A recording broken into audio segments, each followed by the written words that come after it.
ரோஹித் சர்மாவும் விராட் கோலியும் தாண்டியா டான்ஸ் ஆடுறாங்க. இது நவராத்திரி டைம் கிடையாது. அண்ட் மேட்ச் முடிஞ்ச உடனேவே செஞ்ச ஒரு ஸ்பர் ஆஃப் த மூமெண்ட் செலிப்ரேஷனும் இல்லை. ஸோ என்ன பண்ணிகிட்ருக்காங்க ரெண்டு பேரும்? எனவே அந்த செலிப்ரேஷனுக்கு ஒரு சில வினாடிகள் முன்னாடி பார்த்தீங்கன்னா விராட் கோலி இனிஷியேட் பண்ணுறாரு. அது எப்போதும் போல் அவர் வந்து நல்ல துருதுருன்னு இருக்கிற ஒரு கேரக்டர் அண்ட் சர்ப்பியான ஒரு நபர். ஸோ அவர் தான் வந்து ஆரம்பிக்கிறாரு.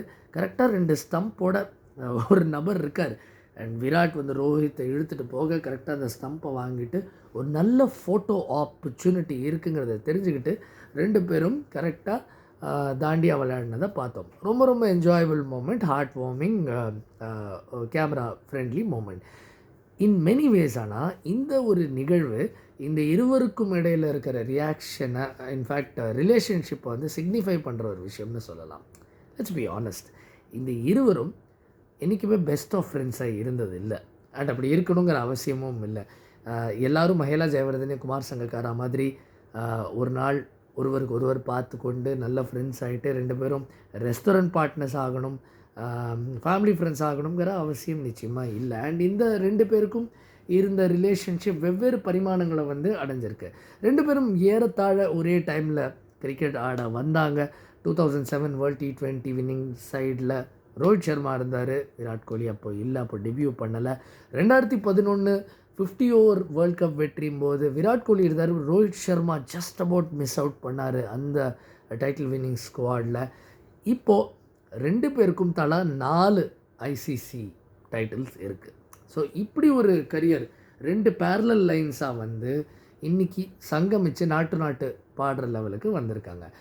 பட் அந்த point about them not being best of friends also highlights the fact that they have been very good professionals. And அதுதான் முக்கியம். 2 பேரும் ஒரு டீமில் ஒன்றிணைந்து ஆடும்போது அதுதான் எல்லாத்தையும் தாண்டி நிற்கிற ஒரு விஷயம். அண்ட் அந்த விஷயம் பொறுத்த வரைக்கும் ரோஹித் சர்மா அண்ட் விராட் கோலி எப்போதுமே இம்பெக்கபிளாக நடந்துக்கிட்டு இருக்காங்க. அண்ட் ரோல் டெஃபினிஷன் அது வந்து ராகுல் டிராவிடோட பீரியடில் பார்த்தோம். அண்ட் அதோட ஒரு கண்டினியூவேஷனை இப்போ கௌதம் கம்பீரோட டென்யூர்லேயும் நம்ம பார்த்துட்ருக்கோம். ரோஹித் சர்மா பவர் பிளேயில் ஒரு எக்ஸ்பர்ட்டாக he will go hard at the bowling. Virat கோலியோட ஜாப் கன்சாலிடேஷன் மிடில் ஆர்டரில். ஸோ இதுதான் இவங்களோட ரோல். ப்ராடாக மட்டும் இல்லை, இன்னும் மைக்ரோஸ்கோப்பிக்காக பார்த்தா கூட அதை அவங்க சரியாக செஞ்சுக்கிட்டு இருக்காங்க. அகெயின் விராட் கோலி வந்து ஹாஸ் நெவர் ஷைட் அவே. ஒரு ரிவ்யூவை ஆலோசிக்கணும் அப்படின்னு ரோஹித் நினைக்கும் போதோ அல்லது எந்த போலரை கொண்டு வரலாம் அப்படிங்கிற ஒரு பரிசீலனை நடக்கும் போதும் விராட் கோலி ஒரு வோக்கல் ப்ரெசன்ஸாக இருந்திருக்காரு. அண்ட் ரோஹித் சர்மா அகெயின் ரோஹித் சர்மாவாக இருந்திருக்காரு. அவர் வந்து எதையும் பெருசாக அலட்டிக்காமல் அவர் பாணியில் எஃபர்ட்லெஸ்ஸாக ஈஸி கோயிங்காக அவரோட வேலையை செஞ்சுக்கிட்டு இருக்காங்க.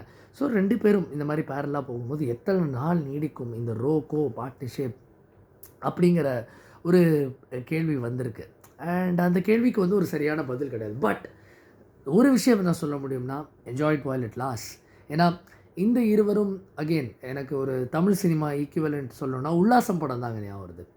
இவங்க வந்து அந்த படத்தில் வர விக்ரம் அஜித் மாதிரி இவங்க 2 பேரும் நல்ல நண்பர்களும் இல்லை, ஆனால் கண்டிப்பாக பகைவர்களும் இல்லை அப்படிங்கிற மாதிரி தான் நடந்துக்கிறாங்க. ஒரு வேலைன்னு வந்தால் அவங்க 2 பேரும் ஒன்றிணைந்து வேலை செய்கிறாங்க. பல செய்திகள் வதந்திகள் எல்லாமே வந்திருக்கு இவங்களோட ஈக்குவேஷன் பற்றி. இந்த பாஸ்ட் 2 பேரும் ஒருத்தருக்கு ஒருத்தர் பேசிக்காமல் இருந்திருக்காங்க. ரொம்ப பெரிய ஒரு கோல்டு வார் நடந்திருக்கு. கேப்டன்சி விவகாரத்துலேயும் ஆளாளுக்கு ஒரு டஸ்ஸில் ஒரு கருத்து வேறுபாடு இதெல்லாம் நடந்திருக்கு. அண்ட் முக்கியமாக மும்பை டெல்லி ரைவல்ரி அது காலகாலமாக இருந்ததை நம்ம பார்த்துருக்கோம். சுனில் காஸ்கர், பிஷன் சிங் பேதி காலத்துலேருந்து அதுக்கும் முன்னாடி அதுக்கும் அப்புறம் எப்போதுமே இருந்து கொண்டு இருக்கும் ஒரு ரைவல்ரி. இந்த மாதிரி நிறைய சப்டெக்ஸ் இதெல்லாம் இருந்தாலும் ரொம்ப ரொம்ப ப்ரொஃபஷ்னலாக அணுகியிருக்காங்க. அண்ட் அது ஒரு பெரிய லெசன் எல்லா வளர்ந்து வரும் கிரிக்கெட்டர்ஸ்க்கும் சரி. And also in terms of இப்போ பிஆர்னு பேசுகிறாங்க, அந்த பிஆர் விஷயத்தை கூட இவங்க ரொம்ப அழகாக அணுகியிருக்காங்க. So which takes me back to the original point. இந்த தாண்டியா டான்ஸ் கூட மேபி அப்படி பார்க்குறதுக்கு ஆன ஒரு வாய்ப்பு இருக்குது. அண்ட் நீங்கள் அப்படி பார்த்தாலும் மேபி அது ஒரு தவறான ஒரு கண்ணோட்டமாக இருக்காது. விராட் கோலி ப்ராபப்ளி ஒரு ஆப்பர்ச்சுனிட்டி சென்ஸ் பண்ணார், ரோஹித் சர்மா ப்ராபப்ளி ஒரு ஆப்பர்ச்சுனிட்டி பார்த்தாரு. அண்ட் அது ஒரு நல்ல ஃபோட்டோ ஆப். இனி வரைக்கும் அது பேசப்படுது மட்டும் இல்லை, அது காலகாலத்துக்கும் அந்த மாதிரி ஒரு இமேஜ் நிற்கும். பட் அது மட்டும் நிற்கிறது இல்லை, இவங்களோட பெர்ஃபார்மன்ஸஸும் இவங்களோட ஸ்டேட்ஸ்மேன்ஷிப்பும் நிலைத்து நிற்கும். இந்த வீடியோ உங்களுக்கு பிடிச்சதுன்னா do like, share and subscribe to my channel get this creative.